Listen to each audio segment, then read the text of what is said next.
right. Well, let's look at Revelation chapter 18. I don't know. I don't know what we might get out of it, to be honest with you. But we're going to look at it.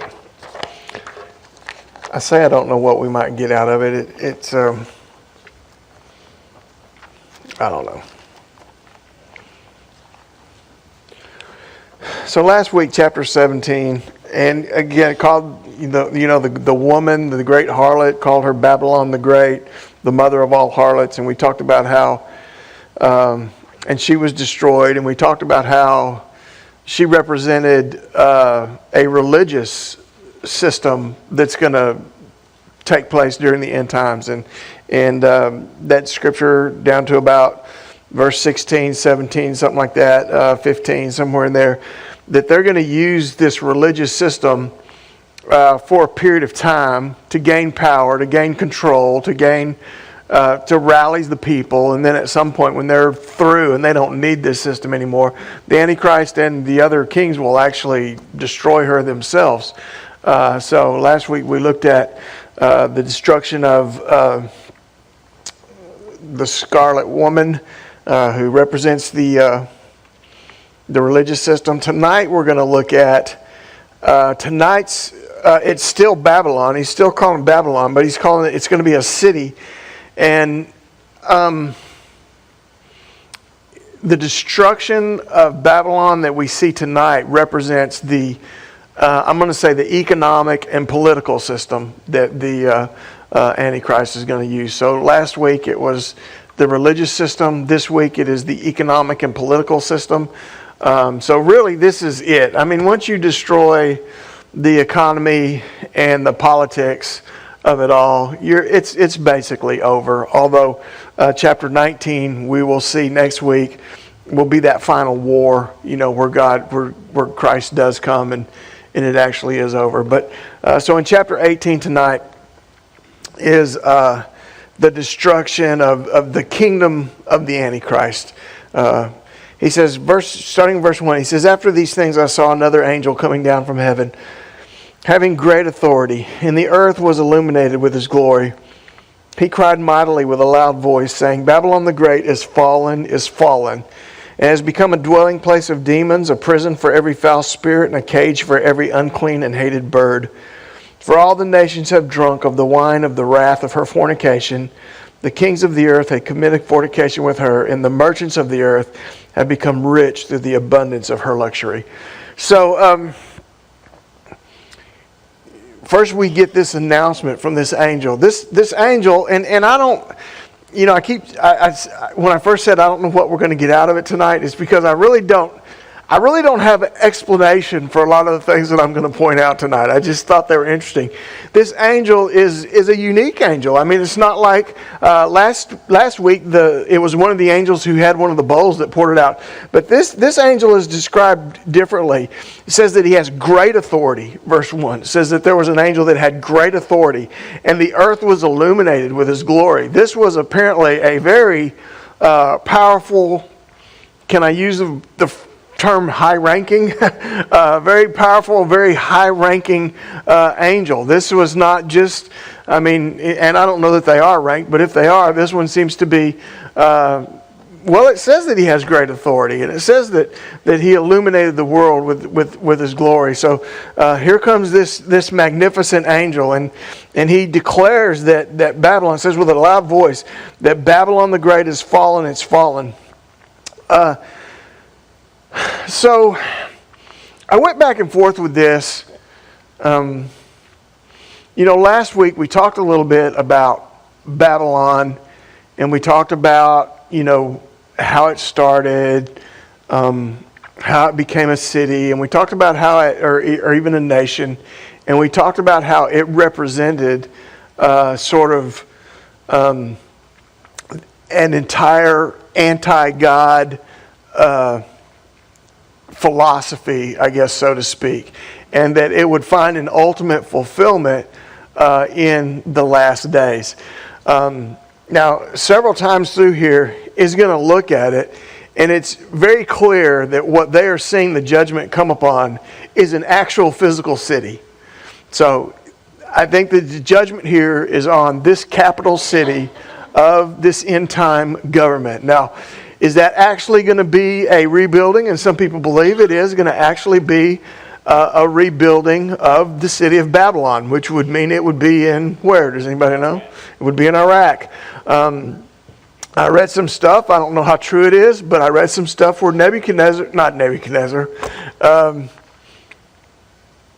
Hussein was actually kind of trying to rebuild the city, and he was trying to rebuild some of the old walls, and I think he was even looking for where, the, what do you call it, the ziggurat, what's the right word? Ziggurat? Yeah, the Tower of Babel, that he was actually looking for that spot. He wanted to build that. I don't know, and there was some indication that they're even continuing to try to build some of this. I don't know that it's technically going to be the rebuilt city of Babylon. I don't know that for sure. In fact, 1 Peter 5:13, Peter is ending his letter, and in 1 Peter 5:13, he says, "She who is in Babylon, elect together with you, greets you, and so does Mark my son." He wasn't really referring to Babylon, and he might have been using Babylon as kind of a code word. They would have understood what he was saying there, Rome.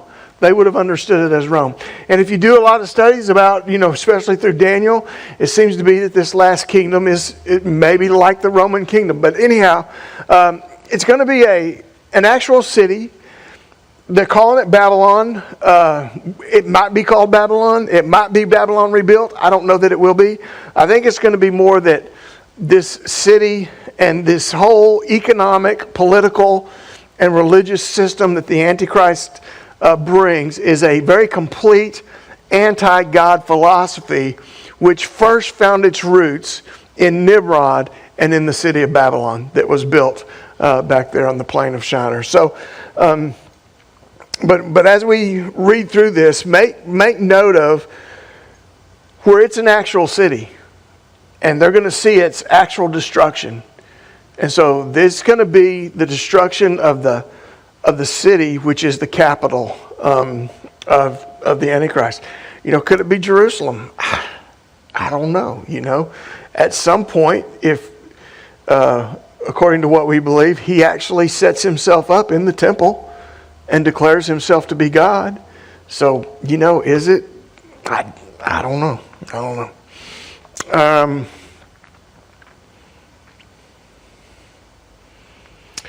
Okay, so this angel announces its fall. It will become it has become a dwelling place of demons, a prison for every foul spirit, and a cage for every unclean and hated bird. This complete system and this city is going to be wicked. It's going to be the place. I really take this to be pretty literal, that it will have been a place where demons are there. It's a prison for the foul spirits. And this idea of a cage for every unclean and hated bird, that seems kind of weird, doesn't it? I mean, why would he? What's wrong with the birds, right? But and I really don't know what to do with that, other than I know that Jesus, when he tells the parable of the sower, and he talks about the sower sowing seeds, and that some falls on the pathway, and he says, and the birds come and eat it up. And when he's given the explanation, he says that the birds are Satan coming and snatching that word of God away. Now, I don't mean to disparage the birds that are out there, but in some sense here. Washington, D.C. Babylon. Well, some people actually do believe New York City. I actually saw that. Some people actually did equate New York City with it. I don't think it's us. I just don't think it's about us. It's kind of arrogant to think we're the center of prophecy when we're probably not. But anyhow, let's see if there was something else that I wanted to. So the economic system. Let me just read a few verses. Look at verse 3. It says, all nations have drunk of the wine of the wrath for fornication, the kings of the earth. The merchants of the earth have become rich through the abundance of her luxury. Look at verse 7. In measure that she glorified herself, lived luxurious. In the same measure, her torment and sorrow. But just notice the luxury, the luxuriousness. Verse 9, the kings of the earth who committed fornication and lived luxuriously with her. Verse 12, listen, look at all this.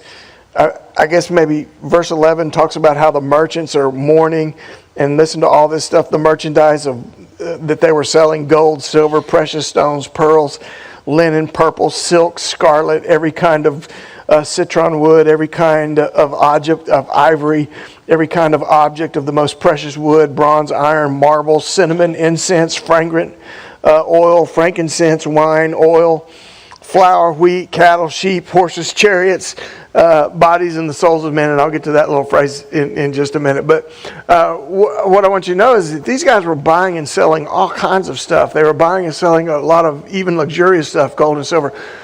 And so I might be reading way too much into this, but I don't think that the Antichrist I think it's going to be like a capitalistic system. It's going to be, and there are going to be people who are going to get filthy rich in this economic system. And it's going to be so lucrative that people are going to be, they're just, sure, I'll take the mark. Because you can't buy or sell without the mark, right? Whatever it is. They're going to be like, sure. Because it's going to be so lucrative. It's going to be, people are going to get rich by it. They're going to get filthy rich by it. It talks about how they're just going to live luxuriously. And the merchants, the other kings, and so it's just going to be and when I was thinking about this, now don't forget everything that has been going on that we've already talked about. I mean, the sun scorching people, boils on them. What were some of the other, a third of the seas, or was it half the seas turned into blood, and the fresh water, all of these plagues are there and are happening and are going on, and yet he is somehow going to be able to create this economic system where people are going to get filthy rich, so much so that he's going to be able to continue to have them follow him.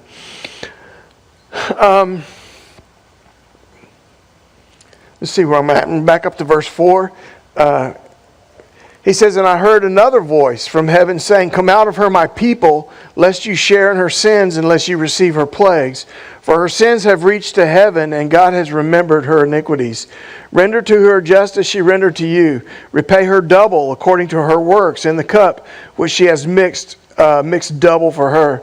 In the measure that she glorified herself and lived luxuriously, in the same measure give her torment and sorrow. For she says in her heart, I will sit as a queen, and am no widow, and will not see sorrow. Therefore her plagues will come in one day, death and mourning and famine. She will be utterly burned with fire, for strong is the Lord who judges her. So he hears this other voice, and this other voice is calling his people to come out of her. So wherever this capital city is, and again, I believe it's a literal city, the capital city of whatever the end time kingdom is going to be, he is calling God's people out of her. There are people of God who are in that capital city in some way, shape, form, or fashion. Whether they are saints, whether they are just all Hebrews, I don't know. But they are going to be people of God, people who have possibly come to know, not possibly, they would have had to come to know the Lord during this tribulation period. But he's saying, you need to come out of her, my people, lest you share in her sins and receive her plagues. So, he's calling her out, and look, we're still called to come out. And this is one of the things we need to be careful about, because he told her, he said, you better come out of her because you might share in her sins. And it's a strong word. It's a word that actually means fellowship and unity. You might fellowship with her sins. You might get drawn in and sucked in. And we walk a fine line, and maybe we don't always walk it very well. And when I say we, that includes me. But we walk a fine line between being the people of God and living in a culture. I mean, we live in a culture, and there's nothing you can do about that. Anywhere you go, whatever kind of person you are, whatever nationality you are, wherever you live, you are living in a culture, and you are living in some kind of culture. But on some sense, we've got to come out.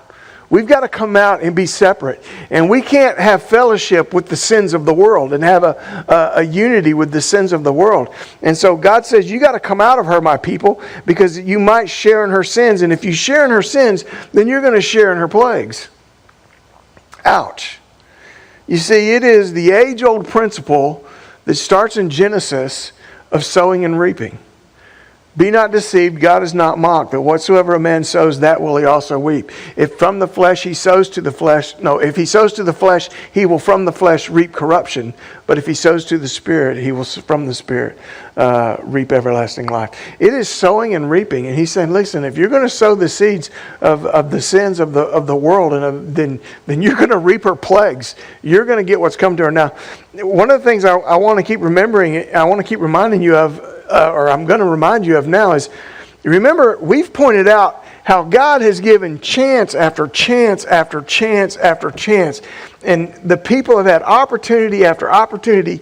Even in the end, even when it started unfolding, even when the trumpet started blowing, even when the bowls, there was opportunity after opportunity for people to turn to know the Lord. But now it's over. It's done. And what ends up happening, starting last week and especially in chapter 18, it sounds really harsh, but God's justice is just as holy as God's grace. And we need to understand that. It is, God's justice is just as righteous as anything else about God. And that's what this is. It's His justice. It is His holiness. As He brings His wrath. So he says, come out of her. In verse 5 he says, for her sins have reached heaven, and God has remembered her iniquities. So I thought this was a little bit interesting because, last week we talked about the birth of Babylon, and it was birthed under Nimrod there in the plain of Shinar. And remember what they tried to do there? Remember what they tried to build? They tried to build a tower, to reach to heaven, to get to heaven. Well, guess what? Verse 5 says their sins got there. It says her sins have reached to heaven. Her sins have reached into heaven. Her sins have gotten there, and God has remembered her iniquities. So he says, render to her just as she rendered to you. Repay her double according to her works. In the cup that she has mixed, mix it double with her. So she's gonna receive. She's gonna receive double of what she's given out. And isn't there? And you know what? I should have looked this one up, and I didn't even think about it. There's a passage where Jesus talks about, getting something in return, pressed down, shaken together, overflowing. It's going to be double. And listen, just the principle of sowing and reaping. If you sow 1 grain of corn, all right, and it produces a corn stalk, and it produces an ear of corn, or I don't know, how many ears can one stalk produce? Does anybody know? Produce more than one, huh? Yeah. So, but 1 grain of corn produces many grains of corn. It produces more. The reaping is reaping more than what was sown. And so he's going to give it to her. So rendered her, it says it's going to be double in the measure that she glorified herself and lived luxuriously. So I think we see a couple of things here. I think we see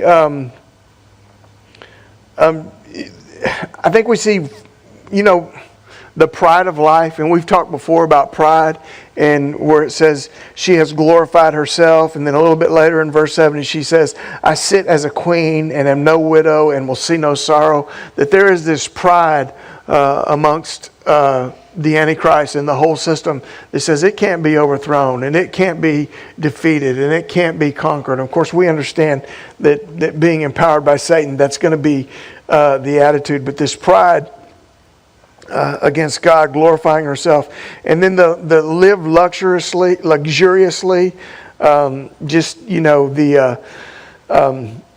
probably the lust of the flesh, the worship of things, the worship of money, the worship of pleasure is going to come upon her, and she's going to be judged for these things. I don't know. We just think that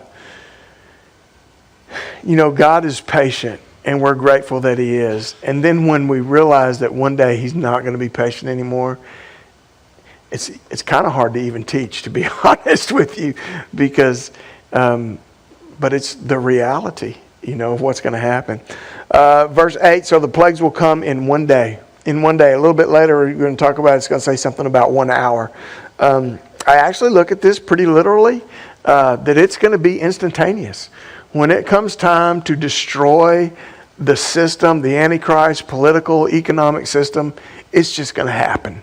It's just going to happen. It's going to be immediate. Therefore, the plagues will come in one day, death and mourning and famine, and she will be utterly burned with fire, for strong is the Lord who judges her. Somehow, some way, she's going to burn up. She's going to burn up. So, I don't, and I don't even know if I believe this or not, right? I've already told you, I don't know if I believe it's a literal rebuilding of Babylon there in Iraq. But obviously I was reading stuff, and one of the things that I read was a guy who's sold out on it. He thinks it's literally Babylon in Iraq. I'm not sure I believe that.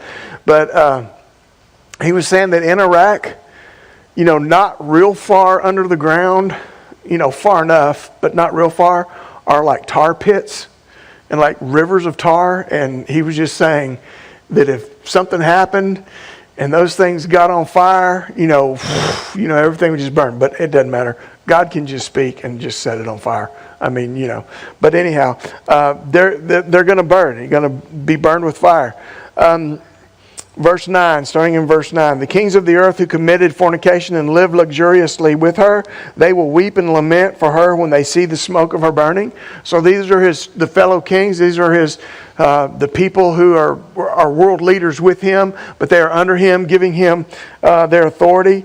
They have also become rich and lived in the luxury because of the Antichrist system. They're going to see the smoke of her burning. Verse 10, they're going to stand at a distance for fear of her torment, saying, Alas, alas, the great city of Babylon, the mighty city, for in 1 hour your judgment has come.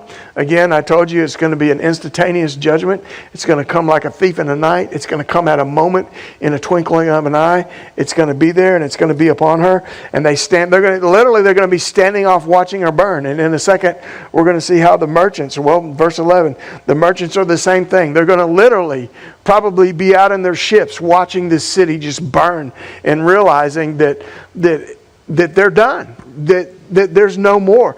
Verse 11, and the merchants of the earth will weep and mourn over her, for no one buys their merchandise anymore. There will be no one to buy all the things. The whole economic system, the political system, it's all going to be destroyed. It's going to be destroyed in a second. And so I read all those things that they sell, but the one that at the very end of verse 13, it says horses and chariots, and then it says, and bodies and souls of men. That bothered me. I was like, what? Are you kidding? Buying and selling the bodies and souls of men? And I got to thinking, well, is there going to be a sort of a revival of slavery, And then I thought of this. Now, it could be that, and then I also thought of this. People are buying and selling other people every day. Human trafficking is real, especially among young people that they can capture. But people are being bought and sold every day, and it's very much a reality, and will probably become extremely. And there could be a slavery aspect as well. I don't know. Again, I just tend to take it literally. Yes, ma'am.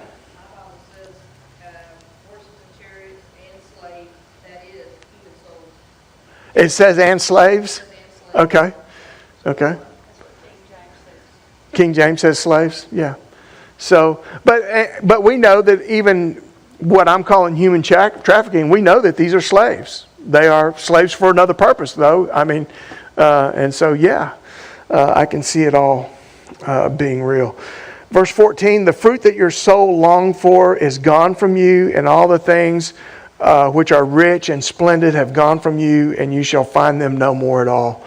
So the entire system is done, and it's gone, and it's collapsed. The merchants of these things who became rich by her will stand at a distance for fear of her torment and weeping and wailing.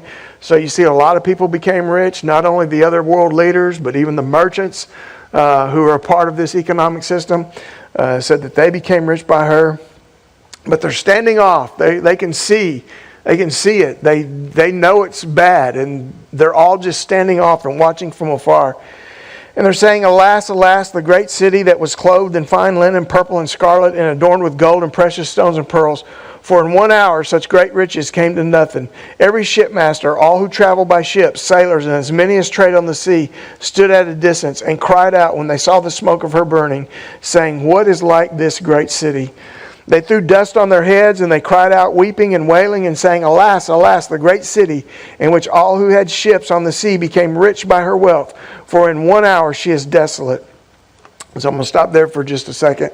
So again, you just see that I just keep saying the same thing. It's done. It's over. It's going to be destroyed in a second, in a moment, in an hour. And the only thing that all these people, they've gotten filthy rich through this kingdom and through what he's built, and all they can do is just stand there and weep and cry and mourn and watch her burn because they know that it's over. So verse 20 changes just a little bit. The tone changes just a little bit. So he says, "Rejoice over her, O heaven, and you holy apostles and prophets, for God has avenged you on her." So he hears this other voice say, "It's time to rejoice." And the reason you need to rejoice, because he talks about the apostles and the prophets, and I'm just going to lump martyrs and everyone in there.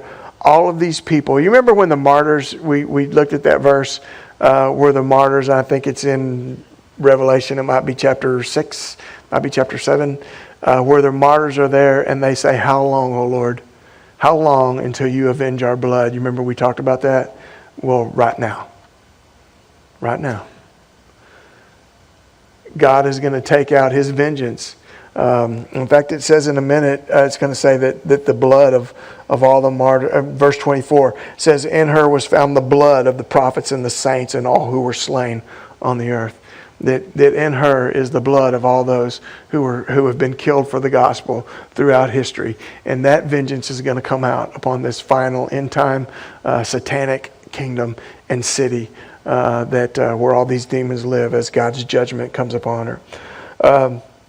So God has avenged you on her. Verse 21, "Then a mighty angel took up a stone like a great millstone, threw it into the sea, saying, 'Thus with violence the great city of Babylon shall be thrown down and shall not be found anymore.'" So a millstone would be like a big round, sort of a wheel-like stone maybe, that rolled around and crushed corn or wheat or whatever. They used it in the mill, very big, very heavy. You remember when Jesus said that if anyone, how does he say it exactly? If anyone should cause one of his little ones to stumble, it would be better that a millstone were hanged around their neck and they were thrown into the sea.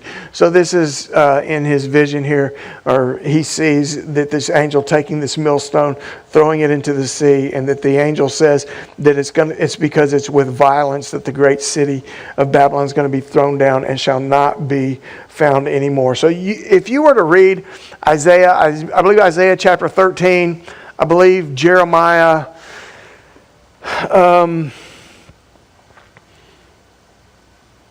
might be around chapter 50 somewhere, but these guys have predictions, prophecies about the great city Babylon, and they talk about how it's going to be destroyed forever, and there's not going to be anything left in it, and nobody will be able to live in it.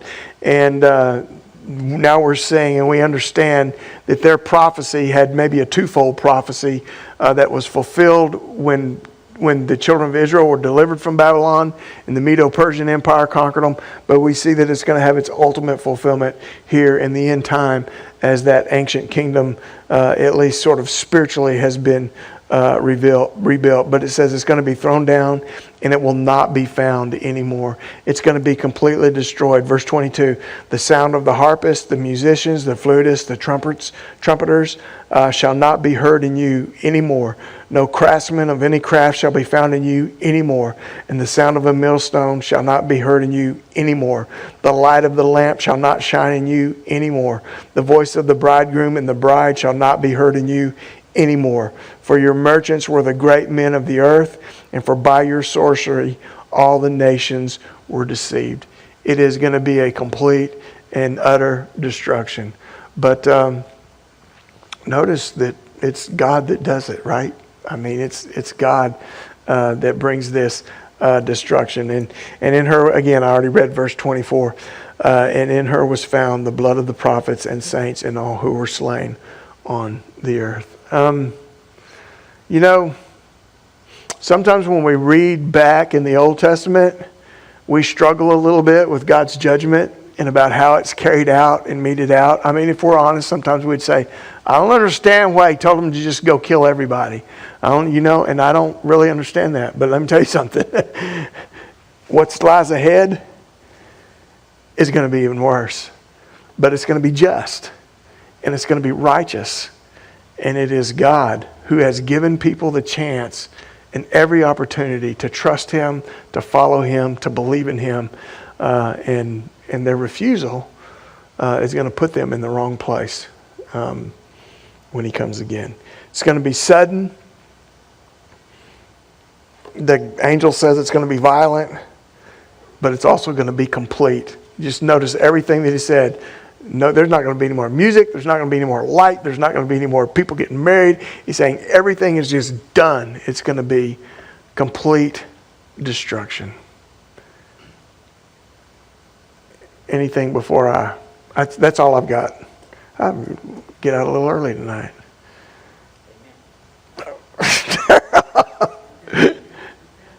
Anything before I close?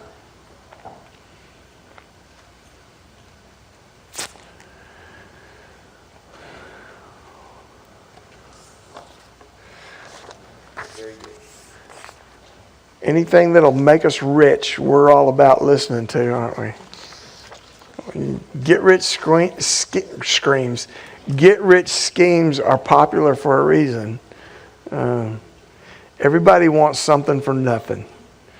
And if they find an opportunity to pursue that, they're going to. And so many people are going to get so rich during that that it's going to be very tempting for people to just say, okay. Pardon? Buy two, get one for free. Buy two, get one free.